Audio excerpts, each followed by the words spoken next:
Do'stlar, o harfi bo'lgan yangi bir do'stimiz sizlar bilan tanishyapsam deyotdi. Sizlar bu do'stinglarning har xil shakllari, so'zlardagi o'rni va yuqorida o'rganib o'tgan harflar bilan birlashib, qanday so'zlarni yasay oladiganligiga diqqat qilinglar. Qiynamsa, u do'stinglar kelib qoldi. Baş o.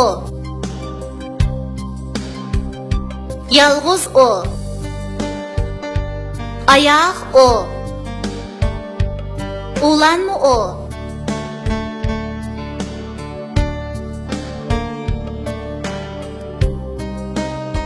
Osman jim o'ltir. O'qil solaman. Onta o'qilma, Yahya qo'rqaman. Dada do'ppa tik, men do'ppa satay. Men radio ba, sendichu. Men de uningdanmi yo'g'on radio ba. Ishki radio naqshi aytdi, ishki bola quloq etdi. Sol qo'limda ot olaman, o'ng qo'limda chaqimiz yeyman.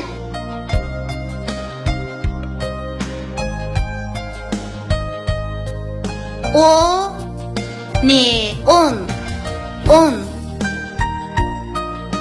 o te ot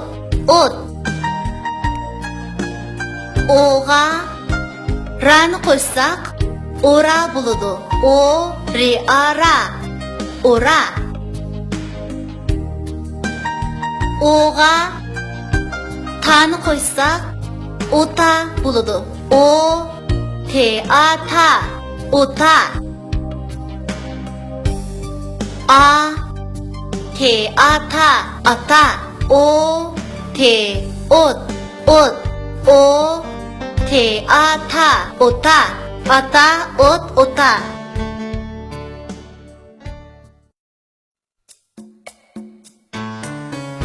Toz haqida hikoya. Bir kuni quyosh ag'rib qolg'achqa uydan zodiri chiqqili unumabdi.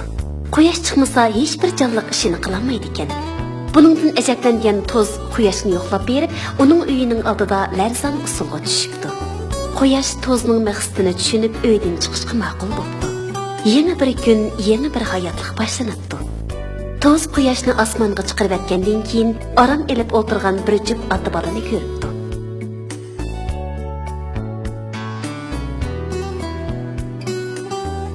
Oğlum, anladın mı? Radyoda bugün yağmur yağıdı devatıdı. Etizdeki xagan otlarını tezrak otu ötey. Deptu otisi bir çağda. Ma'qul. Deptu bala. Ula etizga kepti. Alay oğlum, otni mavi orgaq bilen al. Deptu otisi. Birdamdan keyin rastıl yağmur yağıp ketibdi. Ota bola ishkaylan amalsiz uyiga qarab yo'l olibdi. Yağmur bag'ansili qattiq yig'ib ketibdi. Quyosh uydan chiqqaniga pushaymon qilib yig'lab ketibdi. Biroq har qancha qilsa-mu, bulutlar orasidan qaytib tushamabdi.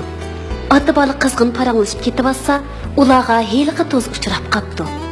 Toz ularga atdiganda quyoshni qanday qilib osmonga ib chiqqanligini so'zlab berib ekan, ular Tozga rahmat aytibdi va uni uyiga mehmon bo'lishga taklif qildi. Toz borolmaydiganligini aytib, ular bilan xo'shishibdi. Ota bola ikkisi uyiga qaytishibdi.